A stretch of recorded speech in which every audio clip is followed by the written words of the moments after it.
The light force of your wand. A power like light itself. Unseen for generations. A dyad in the force.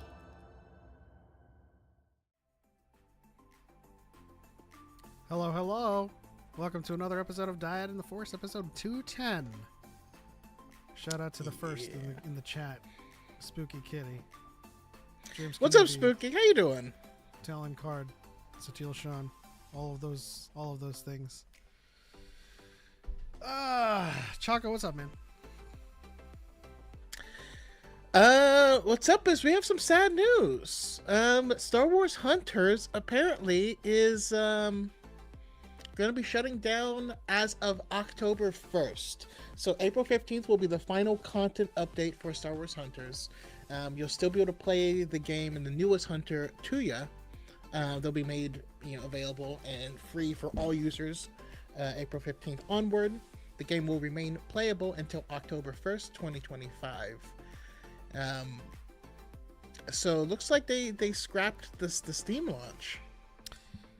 Yeah, that's something that we were looking forward to playing, actually. And it's quite unfortunate, too, because we didn't actually get to play any of it. I mean, we played it early on convention floor, but it was something that I was actually excited to get into as soon as the Steam version. As soon as it came out on PC. Yeah. Listen, you can't come out with a... First of all, I'm not playing this game on my phone. I'm sorry. I don't understand people who are phone gamers. I don't get it.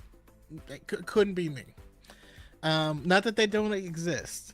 You know what's crazy? My wife loves watching stuff on her phone, but she doesn't watch anything in landscape.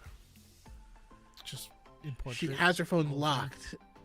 And I'm like, how? She's always watching YouTube videos, and I'm like, why? I don't get it. Anyhow.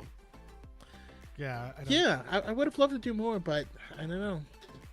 Well, I mean, there's a certain segment of gamers that play on the phone. I mean, I play on my phone too, but it's a certain kind of game that I play on my phone. Usually it's, idlers. I really like AFK. I forgot what it's called, but it's an AFK RPG. There's strategy games, there's the match 3 games, and then there's your typical crossword puzzle that I do on the daily to keep my mind sharp. But yeah, I mean, I feel like with the whole, and this was like years and years ago. I mean, like, I got my start in the game industry with a mobile startup doing mobile games. It was back in like 2015, 2016. And there was mobile Teletubbies, right? And there was this whole mobile game boom. It started with Candy Crush, and then it dovetailed into like Clash of Kings and like Temple Runner and all of those kind of. Well, it felt like there was a Facebook game to phone pipeline. There was, for sure, and I feel like a lot of companies want a piece of the pie, but they're not looking at they're looking at a segment of the market that's like, oh, they're fans of this IP, but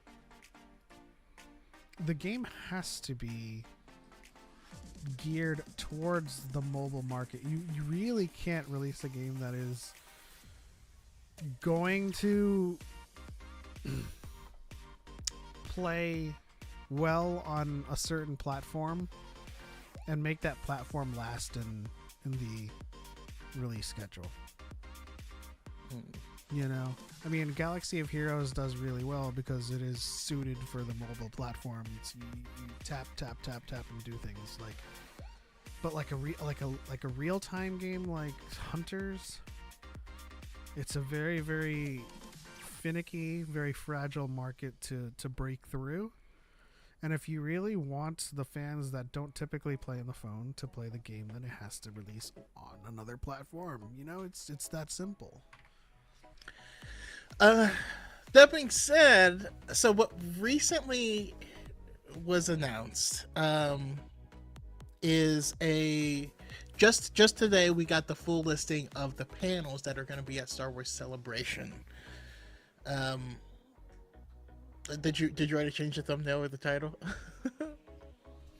No, I did. I mean, it's just called This Week in Star Wars. Yeah. So I thought maybe while we're talking news, we can scroll through the panels. What do you think? All right. You want me to put the panels up on the screen? Yeah. Can you send me a link to it if you're looking at something specific?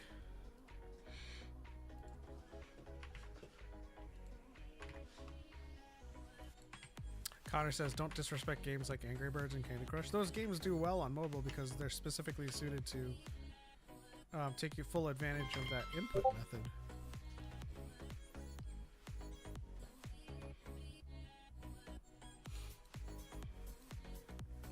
Alright, let's see. Which scene was it?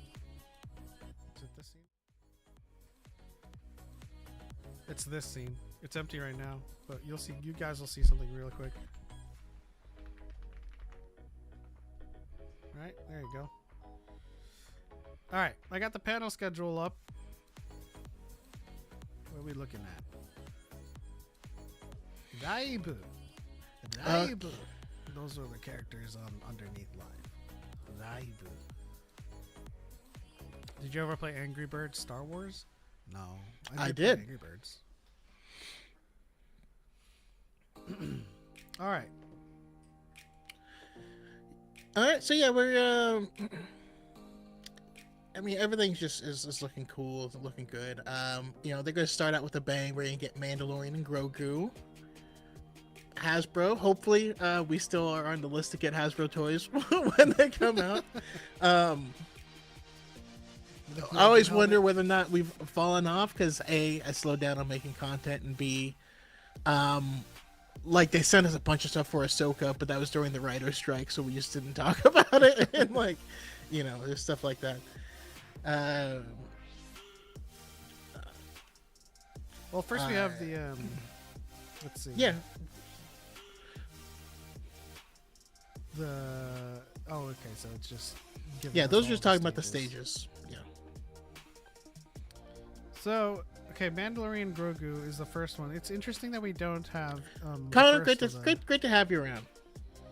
The first of the Friday events is not an opening ceremony. You know what I mean? Like a main stage type of showcase.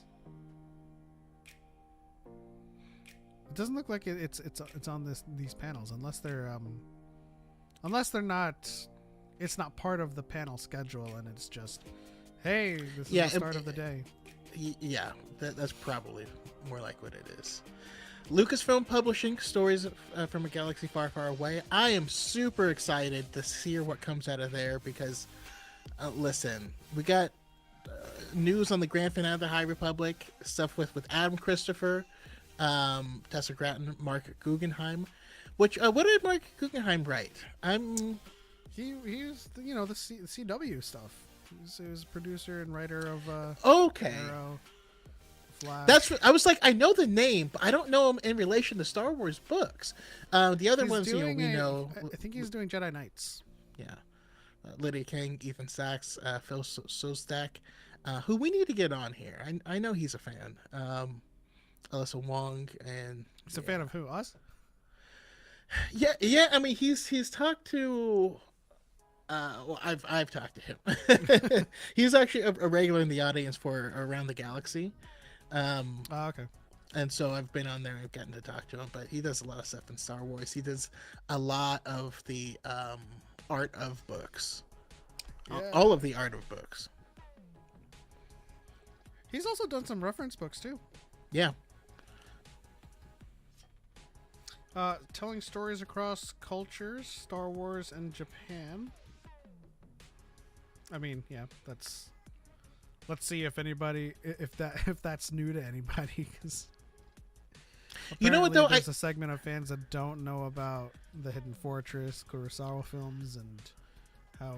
I do love the back and forth influence, though. I think that's what makes like art just great in general, right? Because obviously Star Wars was, modeled after a lot of,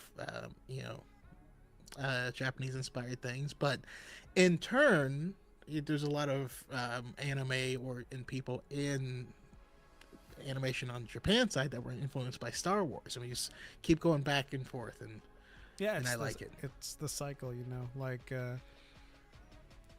it's like, so Kurosawa is like, so he's older than Lucas, and Lucas is inspired by Kurosawa, and the people that grew up with Star Wars will grow up then to become like anime artists and mangaka, and they will have been inspired by Star Wars and grew up with Star Wars, but didn't grow up with Kurosawa films, right? So it's just like a generational progression of inspiration.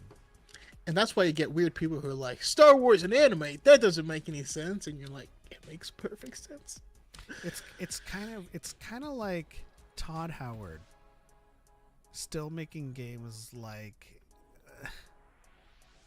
from the first Elder Scrolls to what's it called, Arena, to today, still kind of holding fast and true to those systems. But there are developers today that grew up on gaming after the Elder Scrolls series that is innovating in the RPG space. Yeah. And so then there's going to be people growing up now on Baldur's Gate 3 and all of the games that we know and love today that will grow up to be in the game industry like 10, 15 years from now. And they'll be like, oh, I was inspired by Split Fiction. So it's like, there will be developers in the future generation that doesn't remember Arena, doesn't remember StarCraft or Warcraft 3 or any of the oldies that came out in the 90s. They won't. I mean, I talk to gamers today that don't know what Command and Conquer is. Yeah. What's fun is we're gonna have the opposite problem in the NBA, where people grew up idolizing LeBron James, and now they play with him, and then they're gonna retire, and then their kids are gonna be basketball, and he's still gonna be playing. Yeah. Xcore says they do it for books already. Wait, hold on 1 second. I want Japan exclusive book covers. They do it for CD albums, so they do it for book covers, sleeves. Oh, okay, that's what it's. How's it going, Xcore? Shout out to Xcore Gamer Skills. More like, are you Gen X? Is Xcore Gen X or elder millennial? Were you gonna say Gen X Gamer Skills? Yeah. Okay. Semi-lurking, working from home. Gotcha. We have the Lucasfilm Animations 20th anniversary panel, which obviously we've heard through the grapevine for a long time now that they are working on a new animation series, of which we don't know what that is. Hopefully we get an announcement. Yeah.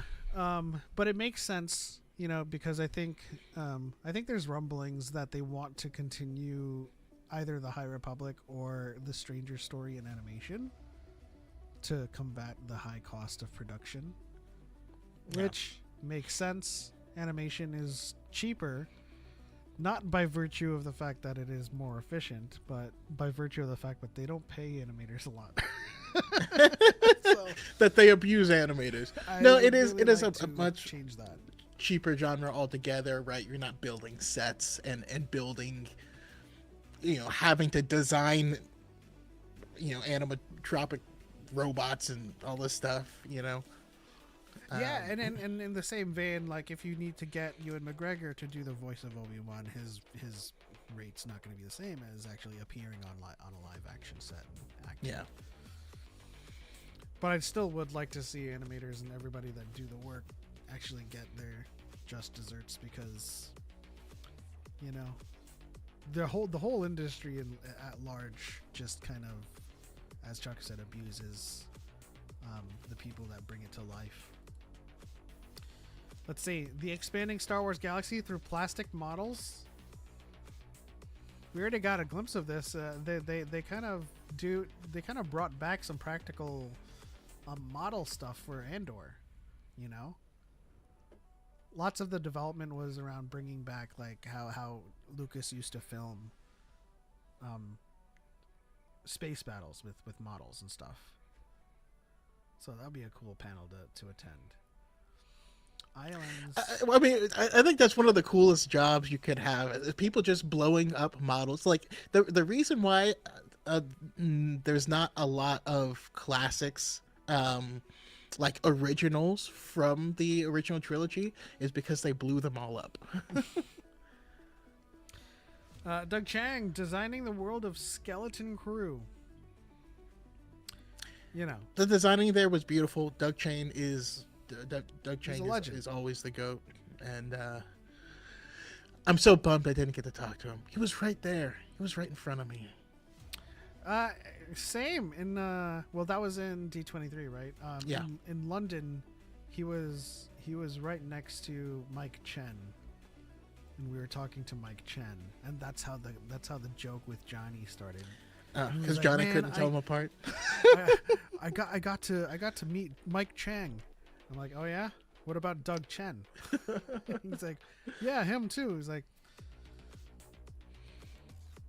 so you are now Doug Chang Mike, no, Doug Chen Mike Chang Johnny. That's your name. But yeah, VGC. That was the first time we talked about Rip Hunters. Apparently, it's not coming to PC. That would have breathed some new life into it. But I gotta say, they really shot themselves in. I don't know why they pushed back the release like a full year and a half. But I know that's what killed them. Yeah, I mean I agree. I think releasing it on Steam would have kind of revitalized it a little bit. I mean, I know for sure that we were planning to play it on Steam. We were planning to play it, but again, like we first played it in 2022. Was it? Comic-Con? Basically, I mean, the game was out and playable for a very long time, right? They released a book and all this stuff, and they released the game in other countries. And it took like an entire another year before it came out to anything. They pushed it back like a year and a half. And so the game was out for, 4 months before Marvel Rivals dropped. And you're like, that's gonna be tough. Yeah. In bed, feeling sick, so I'm lurking while resting. Well, I hope you feel better, Nemo. Sending some vibes your way. Ball Atreides on TikTok says Doug Chang will always be a legend. And this is something that I like to reiterate over and over again when somebody says that everything changed with the Disney purchase. Is a lot of the people that worked with Lucas in Lucasfilm is still there. They're still there. It's not like Disney bought it and then said, everybody pack your bags and leave. We're going to install a whole bunch of Disney folks to work here. No. You know, Doug Chang's still there. Sawstack has been there since 2007. A lot of people in the story group, Pablo Hidalgo, Dave Filoni, a lot of them are still there. Some for many, many decades, like Doug Chang. Irvin Kershner wrote The Force Awakens, so it's like, yeah, nothing drastic has changed. Obviously, over time, things are going to change. And they keep stuff. People are going to get old and leave. They do really well keeping things in the family, and who knows? Maybe that's part of the problem. True. Yeah. But then it's also, but it's also the problem with the fandom right now too, right? It's like they want the feeling they got back in the 77, but it's like we're not in 77.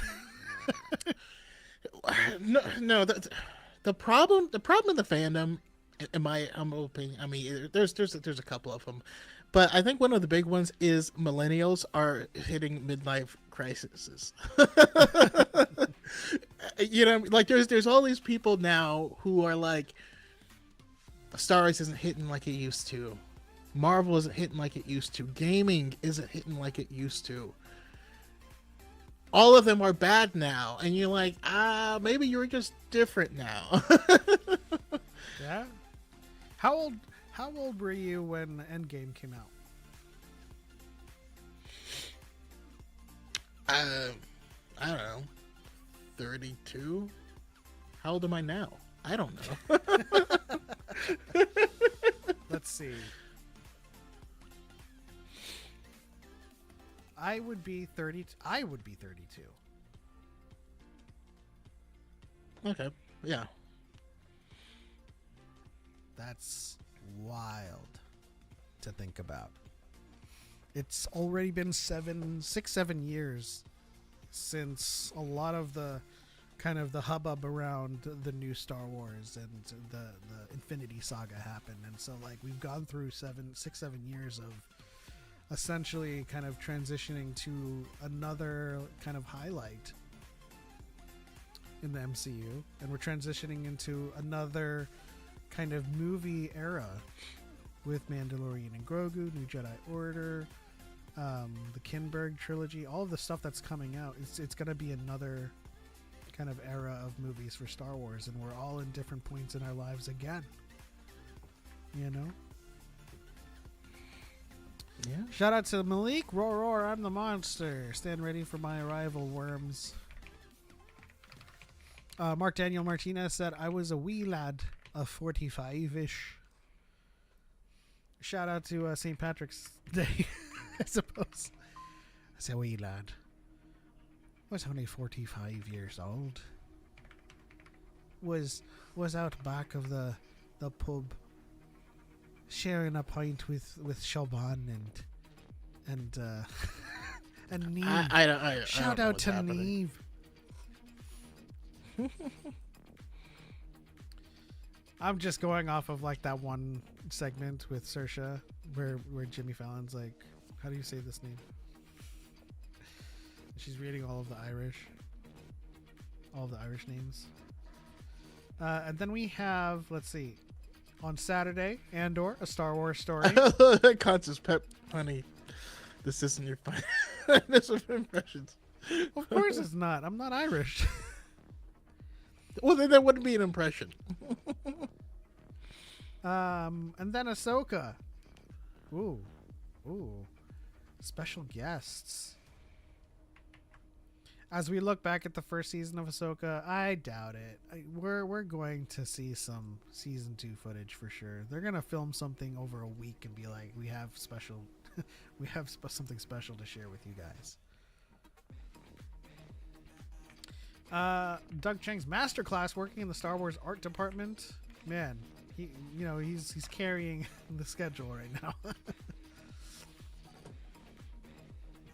A conversation with Oscar Isaac. Is he coming back? I mean, I hope so. But considering, like John Boyega is also going to be there, I think there could be some potential for some good news. Good news, everybody. John Boyega, you said, huh? Screening The Siege of Mandalore. Okay. We'll watch some Clone Wars. Always down for that. Yeah. I'm not gonna be there. Bit Reactor developer panel featuring Respawn Entertainment and Lucasfilm Games. Yeah. Join Bit Reactor along with Respawn Entertainment and Lucasfilm Games for a first look at a new Star Wars turn-based tactics game. Nobody's reporting on this at this point in time, but yeah, they it's gonna be news. It's gonna be news. Was this just released today? This panel? Yep. This is the first official acknowledgement of this project. Interesting. So, a new Star Wars turn-based tactics game. It's turn-based tactics. What that means to me, as an oldie, obviously, is Vandal Hearts, Final Fantasy Tactics. Oh, but you're missing the most important component, which is Bit Reactor. So we're talking the team that put together XCOM. Oh, okay. Ooh. Is this gonna be like a spy espionage type of story?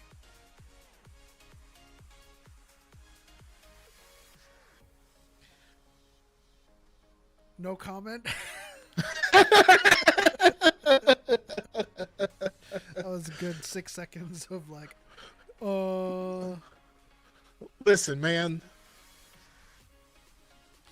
Master James Kenobi says TFT for This- Star Wars. There's snipers out there, you know. You never know. But yeah, the most recent game that that Bit Reactor worked on though would be Marvel's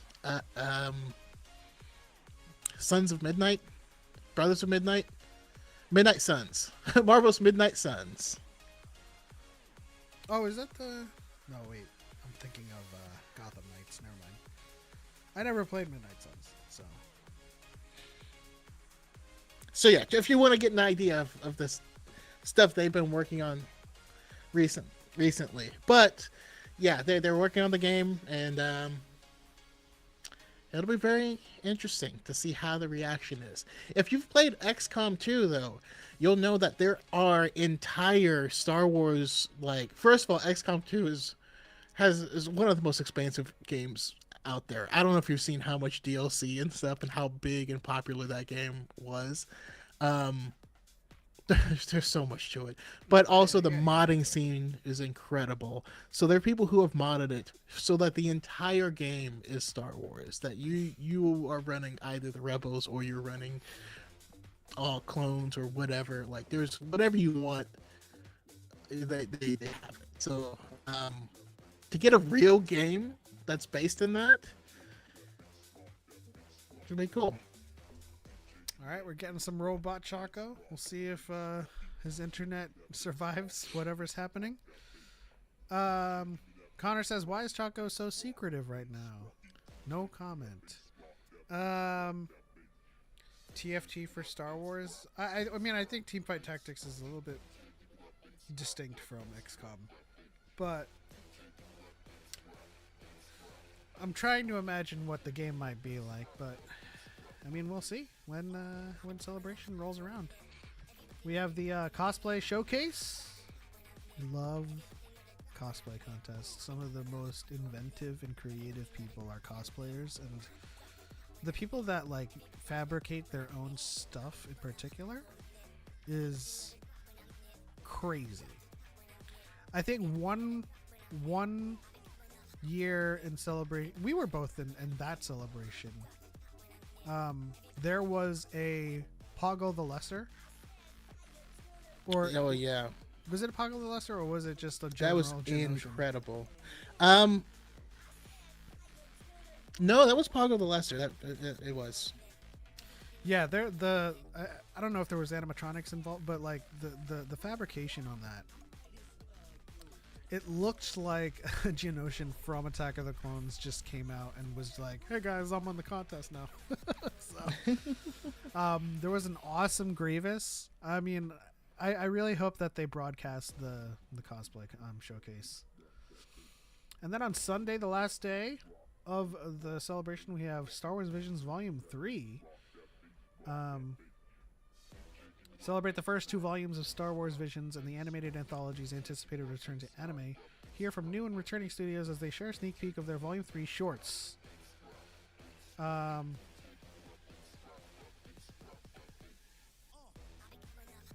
okay. Force totomo ni aran koto. That's what it says. If you guys are looking at this Japanese, may the force be with you. Force totomo ni aran koto. Okay. Disney experiences building the galaxy with Walt Disney Imagineering. Oh, okay.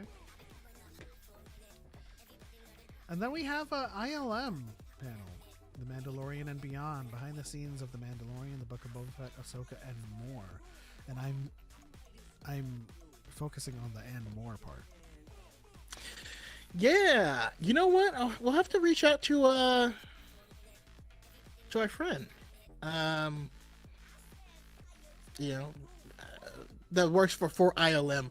Unfortunately, we were unable to hook up with her when she was at Celebration in Anaheim, but I wonder if she'll be going to Japan.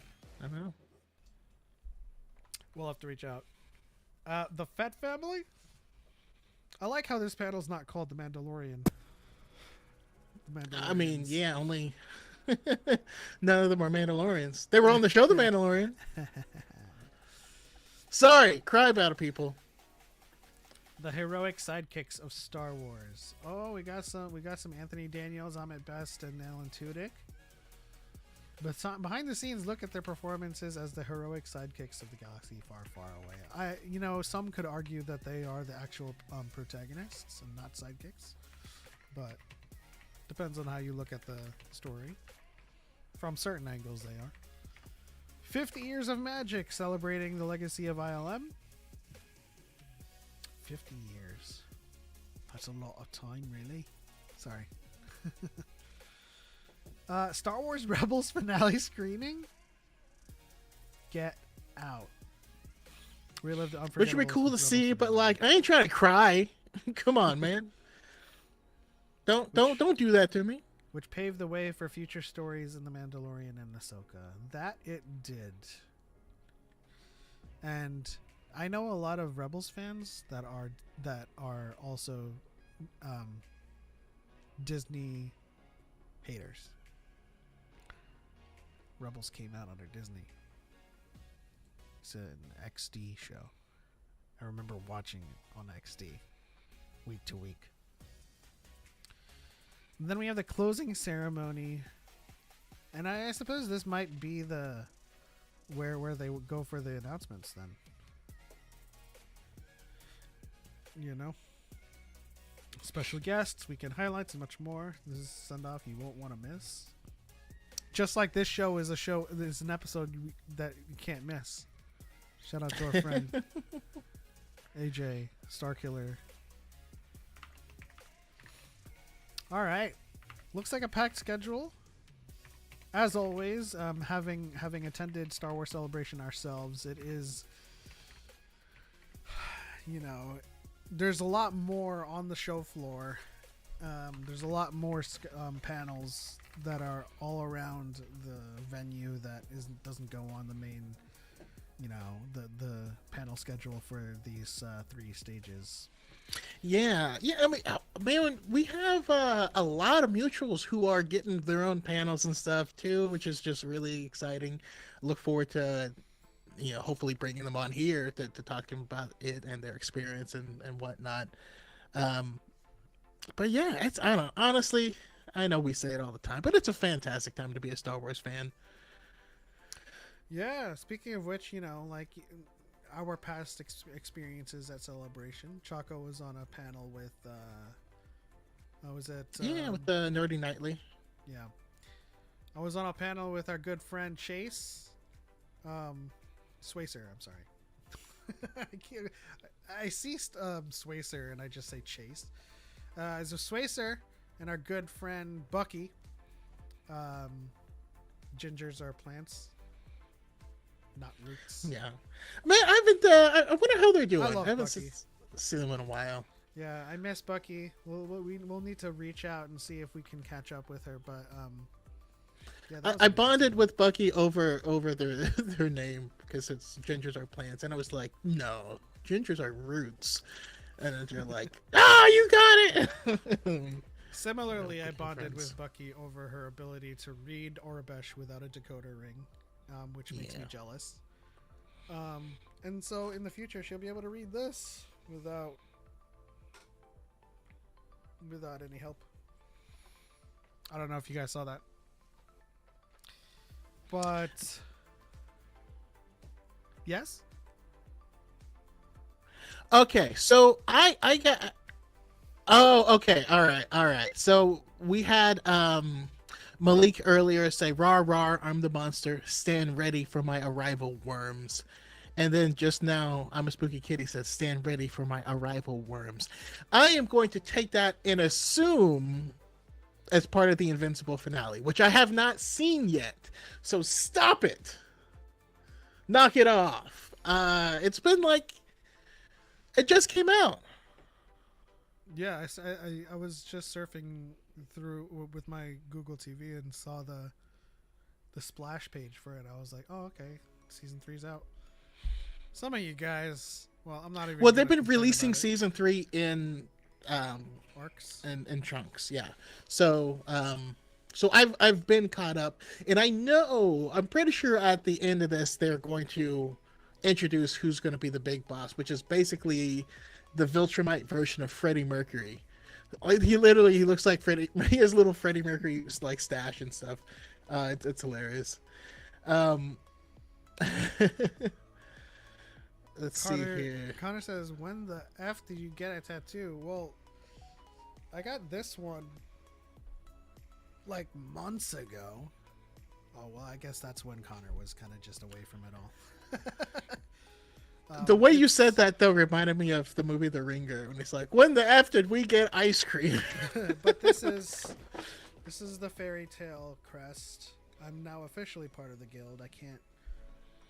I used to just fall back on this little piece of thing right here on my neck, but I got an official crest, and this one was just this last week, so it looks kind of, blotchy, and it's healing and stuff, and it's just a Kyber crystal, and it says Kyber Heart Society, and it's just a made up kind of group of people that have hearts of Kyber. It's a play on Chirrut's quote, "The strongest stars have hearts of Kyber." And so I have a jacket that has an Arbesh, a Kyber heart, and then this tattoo, Kyber Heart Society. It's just something to signify that I have a Kyber heart. And you guys are more than welcome to join the society. It doesn't have to be the same tattoo, but maybe you can get like a Kyber heart somewhere on your arm, and there you go. You can be a part of the society, submitted for the approval of the Kyber Heart Society. I'm a spooky kid says, "Gingers are the future. Conan O'Brien will rule everyone." I love Conan so much. But yeah, that also makes me think of my favorite, one of my favorite jokes from 30 Rock. When the guy got stuck in the building overnight, and he's like, "I haven't been able to get out." It's like, also, I ran into one big, gigantic lesbian. Who's Conan, and why is she so sad?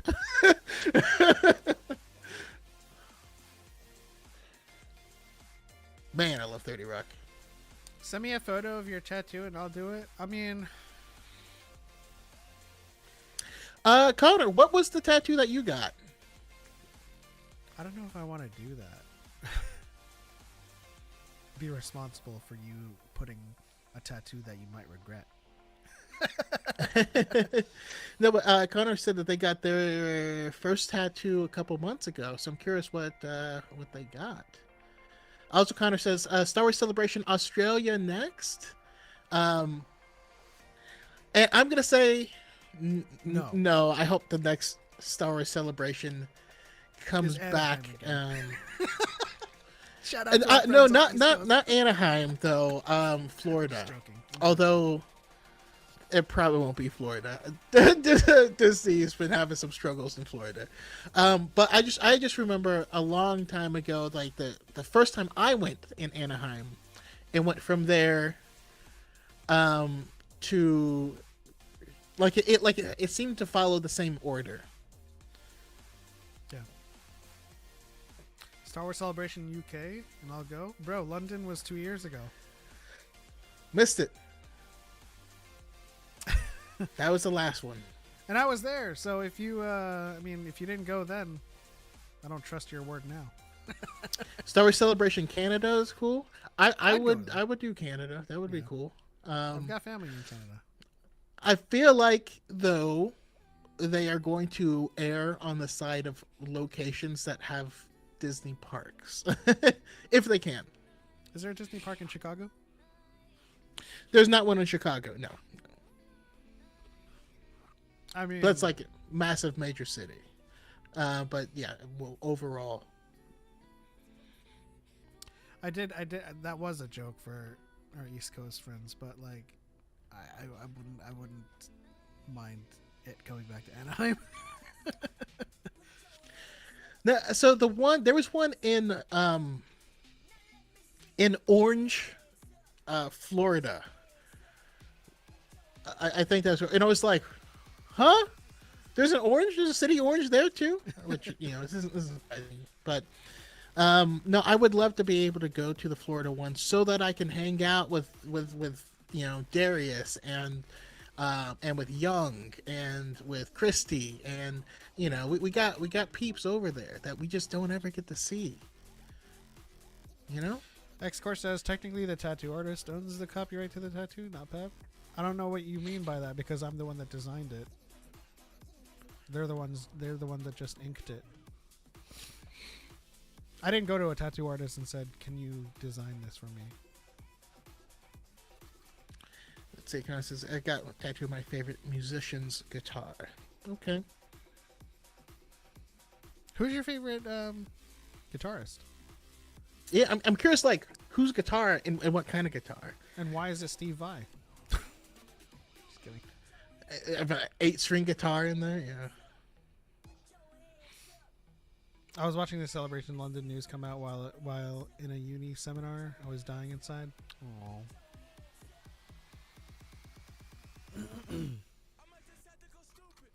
How many overseas Star Wars events have you attended? Just one. Just London.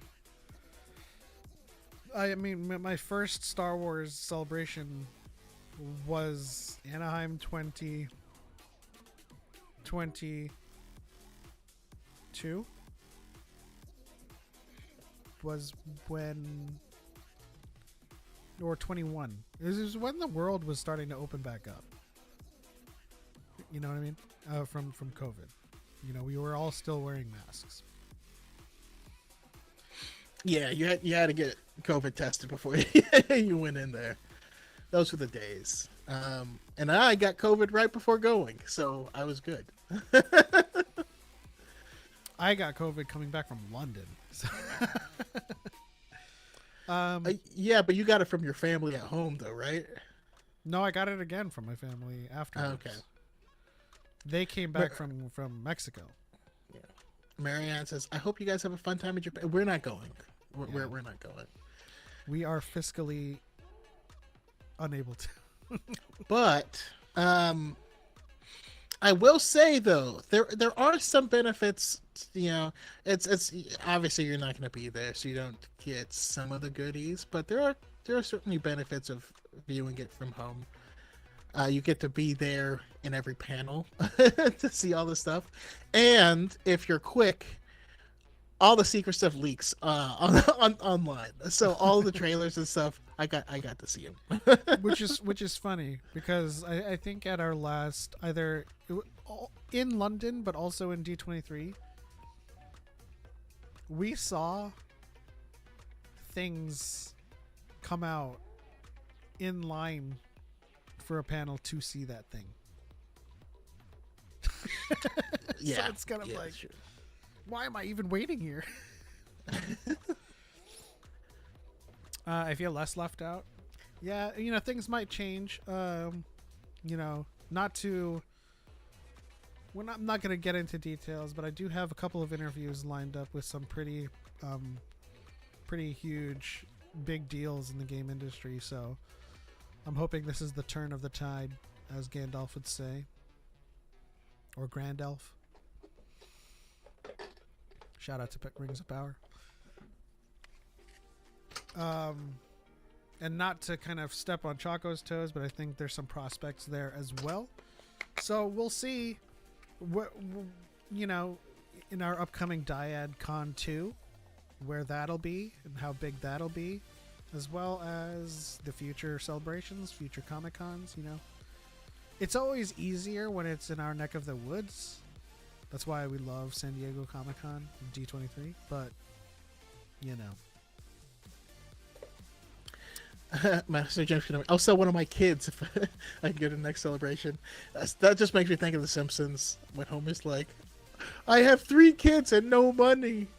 Why can't I have no kids and 3 money?"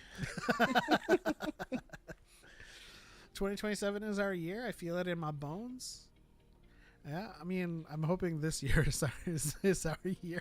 I hope every year is our year, but quite frankly, I think I know what you mean by that. Look, Goobs, I jumped into Rings of Power Season 2. I liked it. Dude, I love Rings of Power. Rings of Power Season 2, I thought... I liked both seasons. All right, one was a lot of setup, but I thought the reveal was beautifully done, even if I called it very, very early on. Which country do you want to host a Star Wars event? You know, I'm gonna give a selfish answer, and then Choco can give his answer. I've already been to Japan. The place that I want to go to the most right now is Korea. So I would love a celebration. Well, that's my answer. So, okay.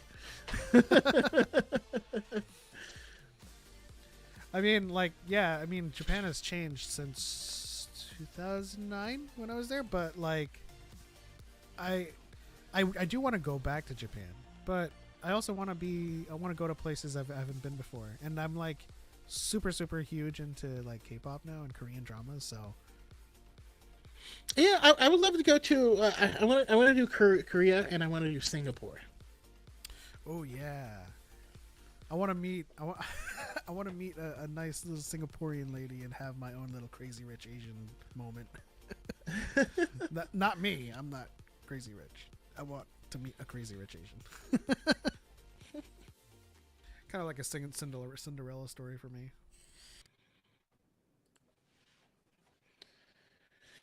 Connor says, I'd love to see Star Wars Celebration Paris. Yeah, you know. I've never been to... So London is the only place I've been to in that region.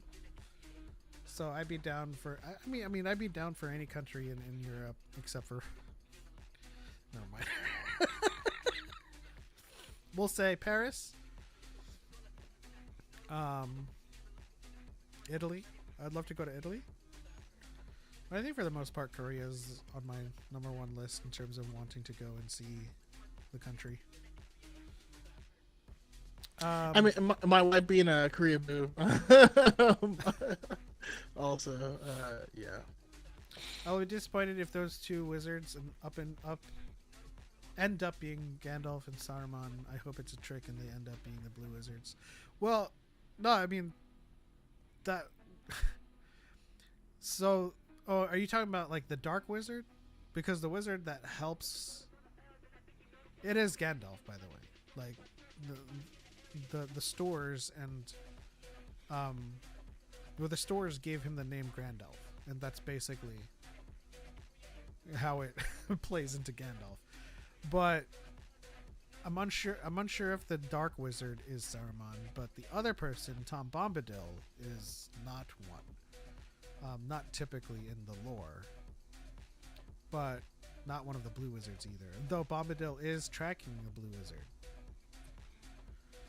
Speaking of which, we actually never watched that animated movie, the War for the Rohirrim. Yeah, I forgot it existed. But we've also been playing what's it called? Split Fiction. I keep wanting to say Splitsgate, which is not it, right? That's a different game, Splitgate. Which Splitgate 2 came out. I should probably pick that up. It's free to play. But Split Fiction is incredible. It's an amazing game. It's a feat of gaming. It's beautiful. Everyone should play it. Absolutely. At least once, but hopefully twice. It is. It's a masterclass in multiplayer co-op design. it traverses all kinds of genres of gameplay, and it does it either really well or extremely brilliantly. And it's almost as if you are in an arcade.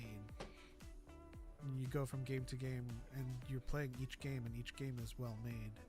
And it's not kind of like a slapped together hodgepodge of, oh, let's put a shooter in this experience, but like it'll be like a half-assed shooter. In Split Fiction, every experience that they put you through is well designed. In the game Split Fiction, I was playing as a cyber ninja whose katana enabled me to defy gravity. And then I went from that to being a magical pig that farts its way through the sky. You know, you can... It just works. And it's all well done and beautiful. Let's see. First, I recommend.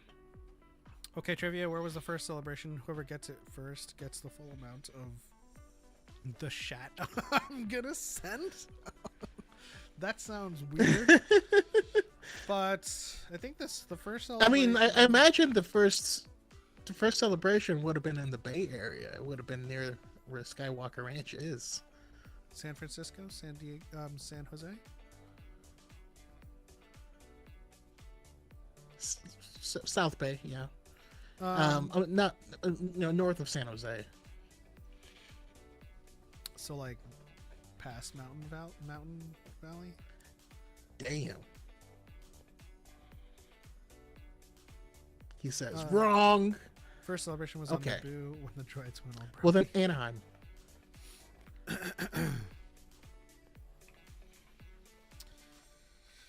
I don't know if it's Anaheim. I think the first celebration was actually in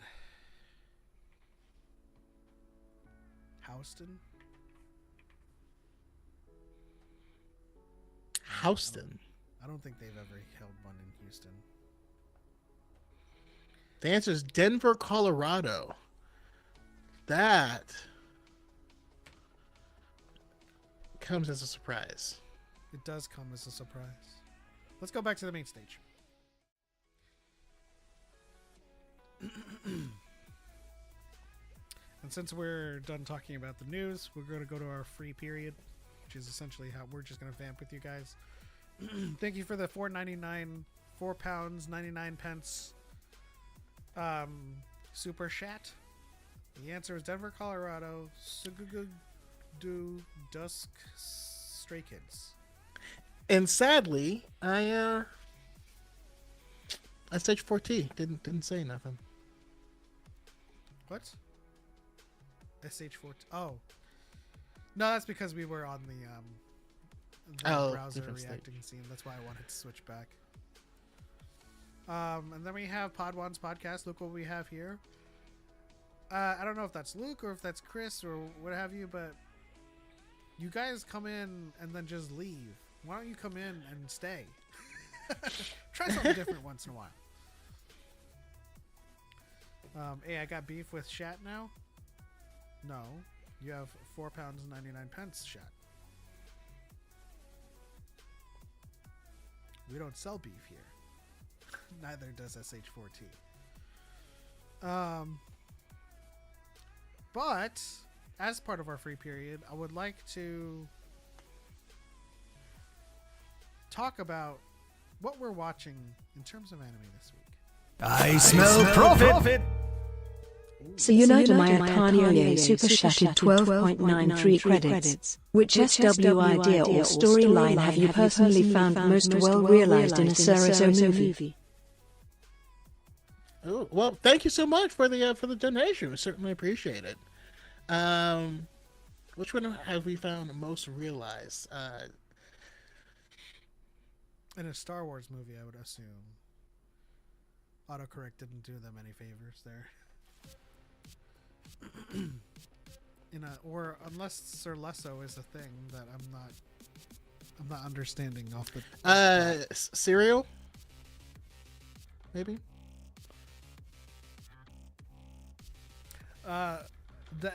It says C14 not speaking my donation out for. Like I said, it was on another scene that didn't have the alerts on. Basically, it's Pep's fault. So I would encourage you to super chat again. Which idea or storyline have you personally found the most well realized? And this is gonna be, I guess, a hot take because I didn't like it when it first came out, but the Bad Batch. Overall, like putting the 3 seasons together, I still like. I think the writing, start to finish, was actually incredible. Now, again, season 1, a lot of it bored me to tears. I stopped reacting to it at midnight because I would fall asleep. But once you get into it and get into the nitty gritty in the story and the way it ended, is it perfectly set up, and the ending of it perfectly encapsulated everything that came before it, to where you couldn't remove anything and have the ending work the way it did. And I think that's just a beautiful thing to happen in a story, you know? I have a safe answer. And it's been my answer for a while now, and I think it is Rebels. Rebels is my favorite show above Clone Wars. I love. I think Rebels and the Ghost Crew was kind of the first new characters that I fell in love with as a group. Yeah. And being able to do that in Star Wars is like introduce new characters and kind of. I smell profit. Con Super Chatted 2.58 credits. Swoop whoop whoop whoop or Google Electricona y Mysterio foof. Sure. Thank you again for the donation, Connor. Poor Google Electrico Norre Mysterio Fufuf. Jupiter75 says, could we ever see the Bad Batch again? So we actually have gotten the Bad Batch comic that came out recently, as well as, who knows? Maybe we run into Omega in a future project, I mean, we could run into her in Andor. Yeah. In a lot of places. But as for the rest of them, they old as hell. And yeah, Jedi Matt brings out that there's a Bad Batch book coming out as well. So yeah, we're going to get more of them, so you'll be able to live in that universe a bit longer. But they are... I just think how that book was, how that story was realized was perfect. Now, Rebels is my favorite of the of the shows. It's my favorite. I don't think it's the most well done, and that's what I'll say. Although I thought season 1 began with a banger, ended with a banger, and it had a few bangers in between. There was just a few episodes in there that weren't. I felt like it took a little bit of time to find its footing, but then again, that's all Star Wars shows. So, yeah, it is what it is. If I were to distill it down to a particular arc or a particular storyline, it would have to be Sabine's,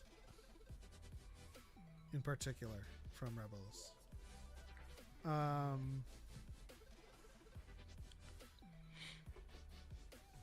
What was that? Where were we? Are you gonna say more? No, that's it. We were about to talk about our anime of the week. So the anime that I'm watching this week is an anime called Headhunted to Another World, from Salaryman to Elite Four. And of course it's an isekai or another world anime, but it's unorthodox and very, very slapstick comedy, where he's summoned to the world not to be the main character, summoned to the world not to be like this grand hero, but he actually is headhunted by the Demon Lord to be like a regional manager. Like, you know how some of these people in isekais or another world, Yeah. they're regular people and they get sucked in, they're wearing armor, they have this magical weapon, and they're supposed to be this legendary hero that saves that world. No, the person that summoned them actually summoned them for their real life qualities. He's a great manager in life. He's a great office worker. He comes in, he's summoned, he's like, my 4th elite general is overseas manager. Is an overseas manager. Right? And then you've got the other generals that are like demon lords and like really badass generals. And I guess the crux of why I like it so much is that he makes it work. Like, he's scared shitless to be in this world surrounded by demon generals who are like 10 times, 100 times more powerful than him. But he's supposed to be one of the generals. But throughout all of the things that he experiences, all of the stuff that he has to go through, he is literally handling it like an office manager and making it work. And the other generals are like, what kind of power does this guy have? Like, they start to like see him in a different light. Not like, Yeah, because it's all perception, you know. yeah, it's unorthodox. Like, I mean, one of the first things, I'm not gonna like go into detail about it. One of the first things is that he has to negotiate with the Minotaur tribe, right? Strong, giant, like gargantuan entities, and he brings them to the table and talks them down like a normal like negotiator, manager, salesman. And the next day, the Minotaur is talking to the demon king. He's like, we're all good. And then he walks away. And the other generals are like, what did he do to the Minotaur? like, you know, they all think that he has like this secret power that totally just kind of ruled over the Minotaurs and kind of made them bow like in submission. And these are all of his But it's really just a good manager. Yeah. these are all of his situations. So definitely recommend watching Headhunted to Another World, from Salaryman to Elite Four. It's so much fun. Like I watch these isekais to watch like to witness like great fantasy and some awesome fights, but just the wittiness of how he solves things as a manager in the fantasy world, you know, using his salaryman experience and stuff. It's fun. You know, Archer said, I did read the manga for this. A+. Right on. The way you were describing it, that partially reminds me of how a realist rebuilt the kingdom or something like that. I don't know if you've seen that show, which was really good, but it's like they brought someone over, and he just has like, and it's like a medieval kingdom with all these issues, and he just makes like practical solutions that would work in the real world for like running government and stuff. Yeah. And just like fixes everything. And it's like it ended up being one of those things where I like ended up just binging it like almost in 2 days. But outside of that, the only thing like that the missus and I are watching Sakamoto Days.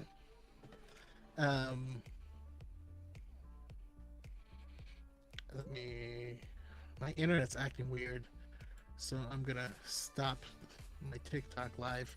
But yeah, I've been watching Sakamoto Days, which is you know, good and well drawn. It's just a funny show, right? It's have you seen Sakamoto Days? It's on my list, but I haven't started it yet. I don't know exactly what it is or the premise. Okay, is. yeah. So the premise is this guy was an assassin, was like the greatest hitman the world had ever seen, and it shows him just being super badass and doing all this stuff.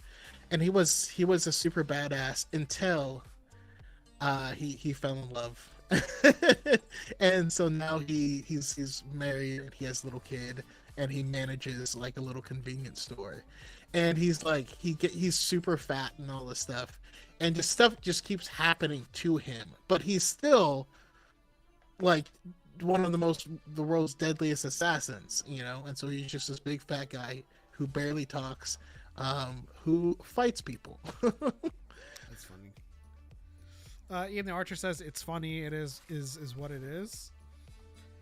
I mean, yeah, it's on my list. I mean, there several times anime pops up on Netflix that, you know, I just add to my list. There's a lot to watch. I have a lot to watch for sure. I've also started watching Apothecary Diaries, and I think I'm on like episode 11. It's really interesting too. I want to watch Ameku, the doctor. Yeah, I was just about to say. So we've still been watching Amaku. If you ever got early into watching House, you're gonna want to watch this show because no, this show is not a copy of House, but they are based on the same premise. Is they're both just Sherlock if they were a doctor. There was a part. Yeah, there was a part where stuff. he was in a fight and the wife like barged in and yelled at him for it.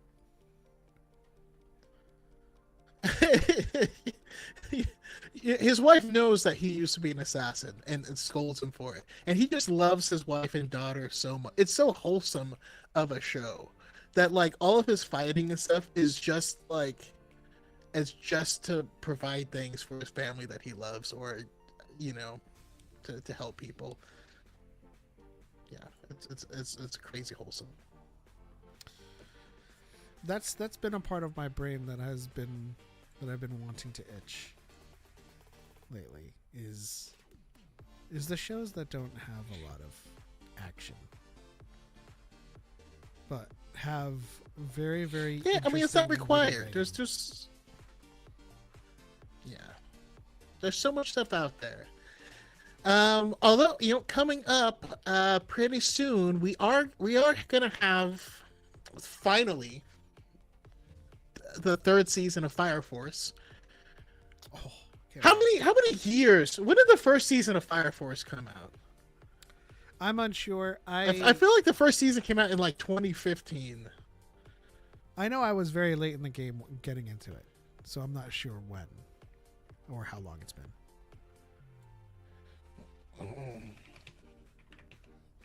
Dead Mount Death Play is It's doing the. Isekai? Have to add that. What did he say? Ian the Archer said Dead Mount Death Play. Never heard of that. But yeah, sorry. So it looks like the first season for Fire Force came out in 2019. Well, technically 2020, but like season 3 coming out this year. It's been so long that I'm gonna have to rewatch the whole show. But it's interesting because apparently, you know, the end of Fire Force is the beginning of the one anime that I can't think of where people are weapons. Soul Eater. Yep. Yeah. But we also get Windbreaker season 2 coming out. We also have Lazarus that I'm super excited about. So Lazarus is the next anime from what's his face from the guy that did Cowboy Bebop and Samurai Champloo. This is his next anime, and so I am. He don't miss, and everything looks fluid and beautiful just like always. So yeah, I'm in regardless. We also have a My Hero Academia prequel series coming out, right? Set 5 years before My Hero, and it is about vigilantes. And I think that's all I'm super excited for at the moment. Windbreaker's coming back? Okay. Let's see. How many is that? Fire Yeah. Force is coming back. Windbreaker is coming back. My Hero is coming up back with a prequel. We're also getting three movies for the final arc of Kimetsu no Yaiba, Demon Slayer. We're not getting a final season. They're doing the final Infinity Castle arc over a couple of movies. There's also like a sword one I can't seem to find. It's like from Country Bumpkin to like Elite Swordsman or something like that. That's just gonna be fun to watch cool sword fights. I really like. These are some of the anime that I click on nowadays. Ian Archer says a necromancer died and came back in our world and in a recently assassinated kid. It's a good time as he tries to understand why he's here and how he can help people and stuff. These are the types of anime that I click on today. The types of anime that has the entire premise in the title. Okay, there's one. I know I've told you to watch it before. It's available on Netflix, but no one talks about it. It's called Uncle from Another World. Okay. I enjoyed the hell out of this show. And it's all takes place in the real world, where like this family, their uncle has been in a coma for like the past 15 years. And they've basically sold everything they've can so that they can keep him alive and all this stuff. And one day he wakes up. And it's just everyone in the family is like really gone. So it's just the main character and his uncle. But his uncle was just isekai'd and was in a different world where he learned magic and all this stuff. And he comes back and he still has magic. And he's just like the way they tell their stories is incredible. And he's like teaching him how to use magic in the real world and all this stuff. And he's like talks about how like everyone hated him and thought he was hideous in the other world. They thought he was some type of weird like orc. but like he really just has no game and was just a weird dude. You kind of have to watch it. Uncle from Another World or Uncle of Another World? Uncle from Another World. Gotcha. There's also a Devil May Cry anime coming out. And if you know how stylish the game is, they got to do something with that, right? Yes. Also another Witch Hunter anime with Doug Cockle as the voice of Geralt again, which I'm super excited about. Another thing, Wheel of Time Season 3. Man... So that is my next major binge, I would say. I'm currently have been watching through The Expanse, which has been a lot of fun. But basically, I rewatched Agents of S.H.I.E.L.D. Because I never finished the show. But there is that whole part where like the Earth was destroyed and like the Kree are running around, and there was like a hot Kree lady. And I was like, oh, yeah, she's the main girl in the first season of Expanse. And so I watched it. So I watched it next. There's a lot of shows coming back. Not a lot of time. Master James Kenobi says, my wife and I are still on One Piece. You're never going to finish One Piece. Listen, I do need to finish that has watched One Piece is still on One Piece. I still need to finish it. It's very well done when you get this far in. Yeah. Let's see. Is reincarnated as all right, a Connor, slime have a good returning? night. I'm not sure when, but it should be. I'm not sure if Slime is returning just yet, because like there was a season that just finished. But if it is truly annual, and I know that that show's making them gobs of money. One thing that's pissing me off is I started getting advertisements for a game for so I'm a spider, so what? And I'm like, where's season 2? Give me season 2. They're too busy with Damn the it. ads. They gave me they made a game. Give me season 2.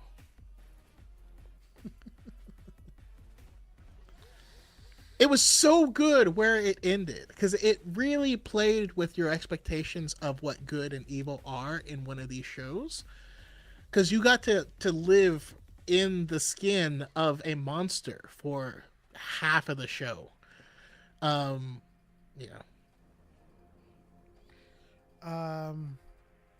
Another one that is coming back. That I'm interested. I mean, two of them really is Shangri-La Frontier and Osan, the strongest newbie adventurer. I don't know if you guys have seen that. Osan is kind of like a person who has awakened their inner power like really, really late. And so they're just starting their adventuring as an adventurer, like in their life. They're like really old. I think they're in their 30s, where most adventurers start at like, 15, 16. But I really enjoyed Osan. I feel like if you enjoyed Osan, you'll also really enjoy I Parry Everything. the crux of Osan is that he's been training with the strongest guild in the entire I guess realm, the adventurer realm. So he's a newbie. He's starting out new and fresh, but he's a lot stronger than people give him credit for. So it's ripe for one of those kind of like, surprising storylines. Shangri-La Frontier I'm also kind of really, really enjoying as well.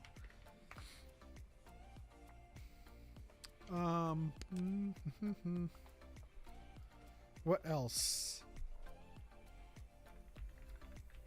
Invincible, of course. Yeah.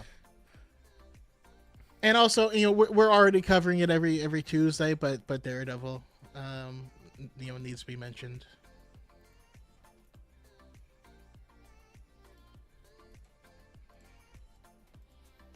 And so Master James Kenobi, I want to say I'm probably around the same area as you in One Piece. I'm trying to check that right now.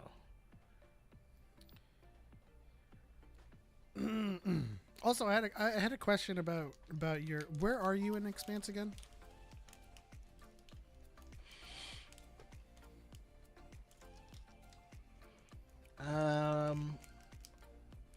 I will answer that in 1 second. Have you seen Bofuri? I have seen Bofuri and finished it. Is there a new Have you season seen coming out? both of these? You should watch Bofuri. I have. Okay. I haven't even. I started the first episode of this show, but it turns out it was like a movie thing called Link Click. And so I was like, it was too late. I'm going to come back to it. But that is one where apparently someone, like, it can travel through time through photographs. It's wild.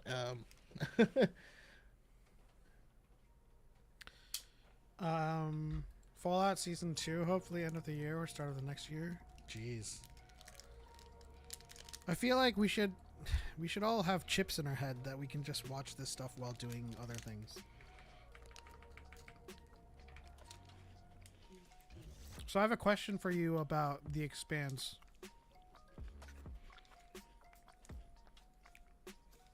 But it'll depend on where you are in the story.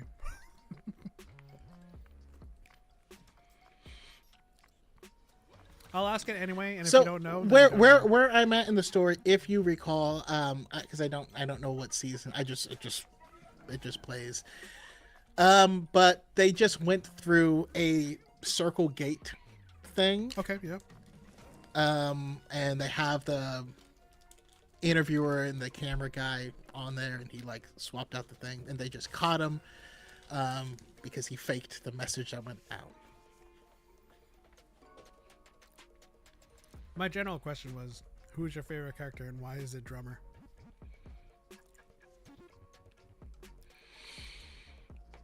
Because violence is cool. I don't know.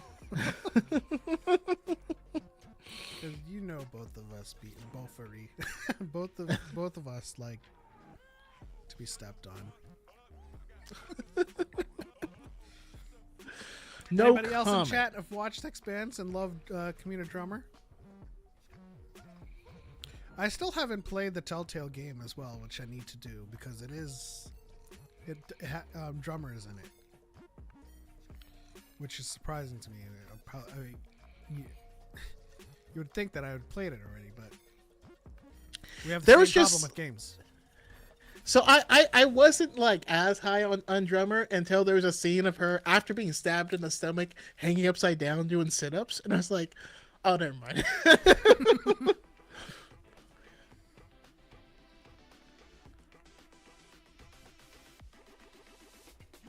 A lot coming out, a lot coming back. Can't keep up with all of it. Actually, you haven't even started Daredevil yet? Woo. Ian the Archer says Goblin Slayer.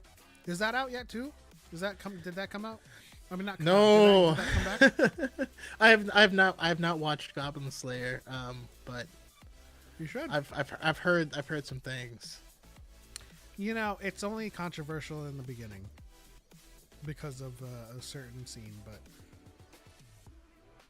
it really is just kind of drives home the stakes of how dark it's willing to go.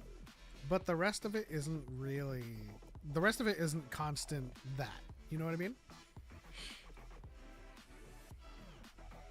Okay.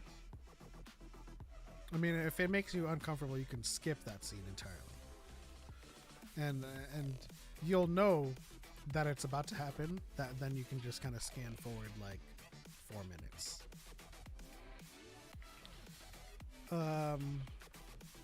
But then again, it's on Crunchyroll, so nothing really actually happens. But it just, it's a sensitive subject. This is a very sensitive subject. Grimgar needs more seasons. Ian, the Archer, you are the only one who has mentioned Bofuri, Grimgar, and Goblin Slayer. Listen, more people love need to watch Grimgar. I do love Grimgar. That was brutal, that first episode. I was like, oh man, this is not one of them overpowered Johns at all. My favorite scenes to do in terms of like overdubbing and like voice acting is the scene where I forget the names of the characters, but it's raining and they finally kind of come to terms with their recent loss, and it's just a very powerful scene. Grimgar needs to come back as well. I would love a new Log Horizon. Man, you're just kind of like you're dredging up old anime that really was a shining beacon that has really fallen by the wayside in terms of just kind of mind share, because there's a lot of great anime out already. Gate? Are you talking about like Steins Gate? Steins Gate was really good. Do you think Star Wars will ever embrace or incorporate a horror theme in the plot? Eventually. I do. I mean, I think I would argue that has already been explored in with like in Visions. Why is the name of that episode not coming to mind? But I think Star Wars for the first time is Screecher? branching out. Yes, Screecher's Reach. Yeah. Definitely had those horror vibes. But yeah, I think that is an area that we can play around with. And I want to get back to a time where we actually have a show that explores narratives. You know what I mean? Like, one of the greatest things that the Clone Wars did is it was such a long-running show that it could just do things, right? Dave Filoni was a massive fan of Godzilla, so we had a whole Godzilla arc, right? That's the Zillo monster. They didn't even like do a good job hiding it. They just like Zillow. It's not Godzilla. It's a Zillow monster. And even had that come back. Like there's a lot that they can do. Also, when they brought the Zillow monster back in the Bad Batch, that whole thing started out as a horror. Oh, true. I think they could.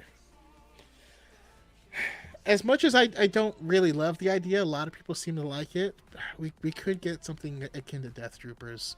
I know the Blue Shadow virus. The Blackwing virus is a thing from that weird mobile game.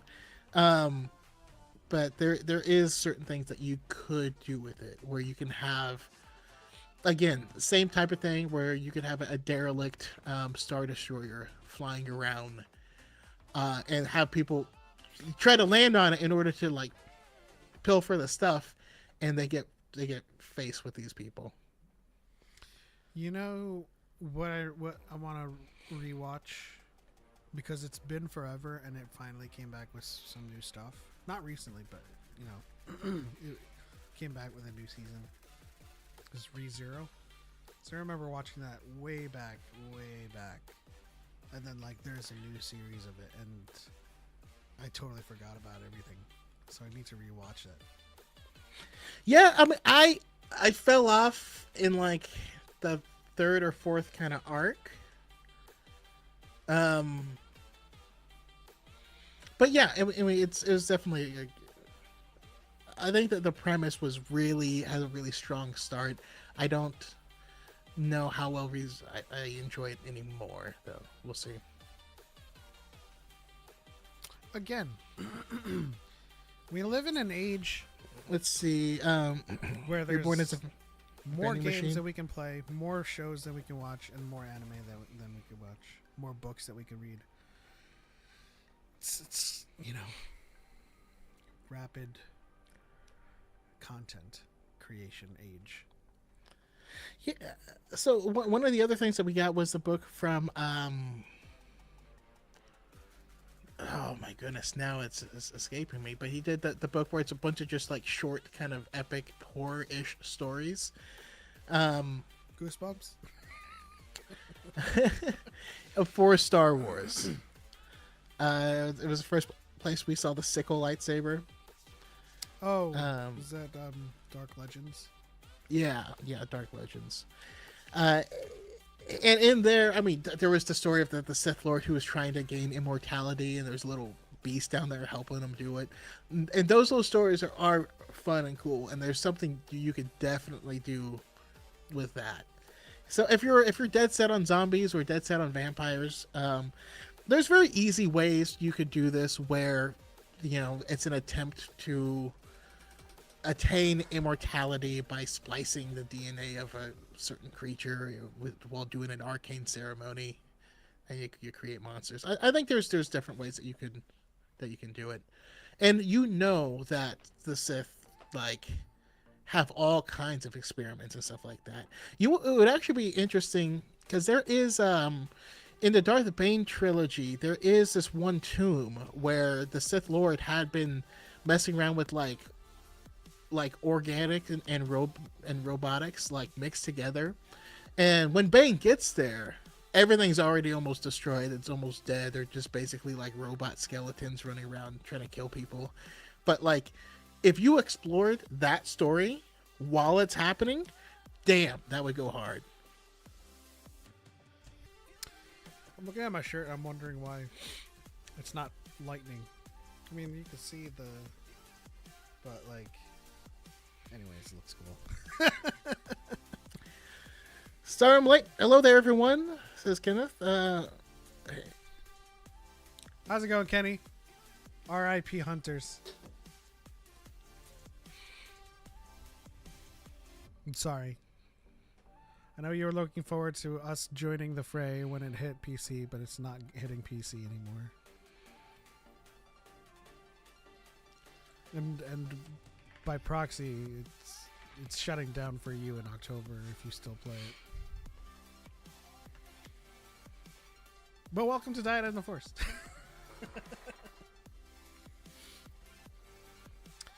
Do we got anything in the lore?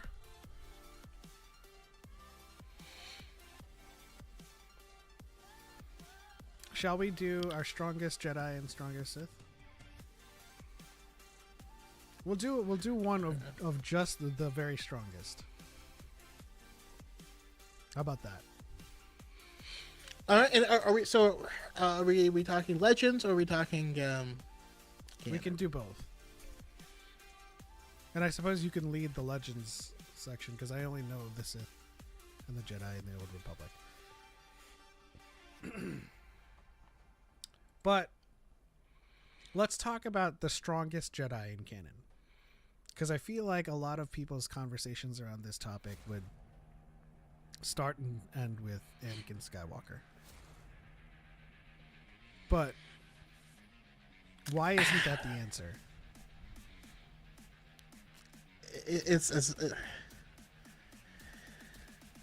So there's this thing where people mix up what it means to be the strongest, what it means to be the most powerful, what it means to have the most potential, and those ideas kind of all get mixed up, right?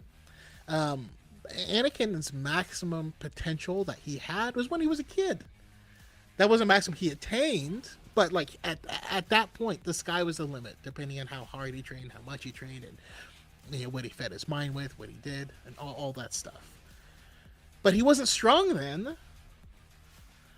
He really wasn't powerful then, but he had that potential for his connection with the Force, right? Of course, we see what happens to him. So the initial intent from George Lucas, and these are his quotes, is he intended for Anakin to have the potential to be essentially twice as powerful as Palpatine.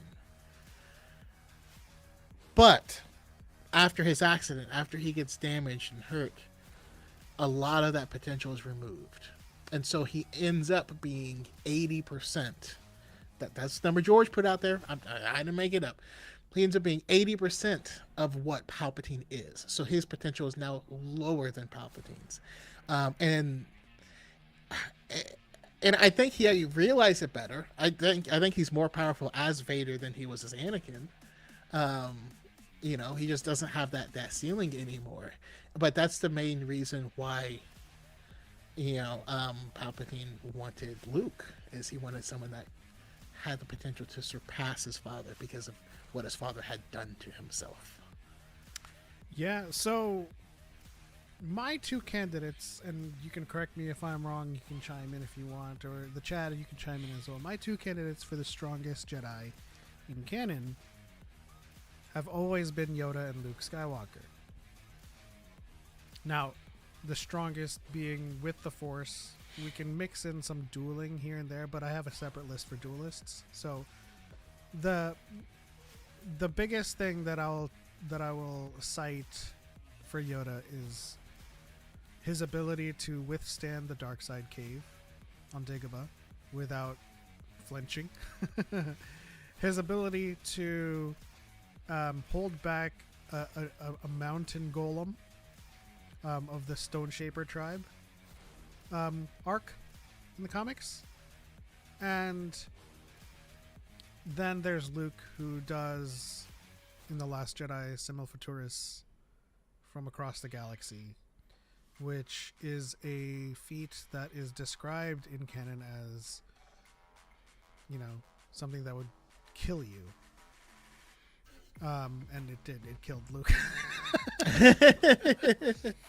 But that's why he's in the list with Yoda, because Yoda has done it also. Like, we're not kind of mincing numbers here. We're not kind of crunching it between like the two. Yoda does it from Dagobah to wherever Lothal is in comparison. Kanan does it, from the tower on Lothal to the ghost ship. But Luke, for all intents and purposes, is doing it far, far out. But he's also being amped by Octo. So let me hear your thoughts. I mean, I was gonna say the exact same too. I think another point towards Luke is the way he talks in Shadow of the Sith. and how he talks about how much power he has and how difficult it is for him to do certain things because he would crush people. um, he's definitely a beast, and he's definitely his father's son. So we don't have any hard numbers, but even if we did have hard numbers on number of midichlorians, I don't think that would tell us enough. That wouldn't be the whole story. So, but I definitely think those are the two front runners. Now, hopefully, when we get like an animated show announced, it's gonna be Luke post Return of the Jedi, because I do want to see peak Luke. I need to see peak Luke. Let me see it. Since we don't have a whole bunch of peak Luke feats, I still have to give it to Yoda at this point in time, because I haven't seen him do anything, or people respond to him the same way they do to Yoda. So I'm still giving it to Yoda for the number one spot. But by the time Luke was around, Yoda was he turned into a little old raisin, Then I think so. Just as a bonus, I think the other citation I provide, it's not really a hard feat at all, but it's just for fun. You put Ventress in front of Yoda, and Yoda is going to disarm her without so much as a eyebrow raise. You put Ventress in front of Luke, they're going to fight. Which is kind of like that first episode in the Clone Wars with Yoda really kind of showed the gap. I mean, he was flexing. Yeah. So, I mean, it's the same thing with Palpatine versus Maul and Savage. I mean, there's a significant gap in the Masters here. Like, yes, we have the Chosen One who has, for all intents and purposes, limitless potential. But also, the Chosen One label is a title of purpose, not power. And so, like, yeah, without any other extraordinary feats to give to Luke, Yoda kind of, whenever he steps up to the plate, other than Yoda, Mace is the next person that kind of steps up to Palpatine and gives him a run for his money. Yeah. Everyone else, kind of Yoda just kind of like whops without starting a fight. He walks into Palpatine's room and just goes and just knocks them out with a flick of the wrist. But in my heart, the next person on the list is Plo Koon. but I can't back that up. All right, leave me alone. Let me have it. And then on the Sith side, I think we will likely have the same answer as well. Is that Palpatine in canon? Palpatine was head and shoulders above just about everyone. There's a false thought process that the ancient Sith were so much more powerful than the modern day one. It was actually the opposite way around, and these generations were getting more powerful as time went on. Kind of like My Hero Academia thing. By the way, I love how often Star Wars comes up in My Hero Academia. It throws me out of it sometimes, but it just makes me happy when they're just like, call Dagobah, and you're like, what does that mean? But you have Palpatine, and I really feel like Palpatine kind of punks everyone because he's not the chosen one. Doesn't have this legacy. He's just a dude, and he was a beast. And straight up, Vader was just never matched him in anything. He always squared up with Palpatine, but a fight never occurred. In all of the comics we've seen, Vader rolls up, granting him that feat of Vader tanking a Suma Verminoth's psychic attack and taming it to ride into battle against Sidious. We give him that feat, and you think this huge battle is going to occur. Sidious just overwhelms the Suma Verminoth, and he strangles it with its own tentacles until it pops. And then it goes, you were saying? Yeah, you realize, nope, there's no fight that's happening here. Every single time in the comics, Vader tries to usurp Sidious, tries to square up on him. Sidious ends things in a fraction of a second, and the fight is over. Let's see. Akanioi says, I hate how Fisto just ended. Coolest looking Jedi. Kit Fisto, especially the 2D animation, Kit Fisto is the thirstiest character in all of Star Wars. Why is he so hot? It's weird. It's unnerving. Have you seen the 2D Kit Fisto? My God. I've seen the panels with him and Ayla. It's too many tentacles. Listen, I watch anime, but I'm not. There's no such thing as too many tentacles. So we've got our most powerful Jedi, seemingly with Yoda, for lack of any kind of for lack of any other evidence from Luke Skywalker's end in terms of any story that has yet to be told. And then we have Sidious, the most powerful Sith in canon. No one can match them right now with the provided examples that we have in canon. And so now we get to Legends. Now, my repertoire with Legends is limited to Old Republic. And so my candidates for strongest Jedi would have to be... Am I going to be basic with this? My candidate for strongest Jedi in Legends would have to be Luke Skywalker. And the second runner-up obviously being Revan.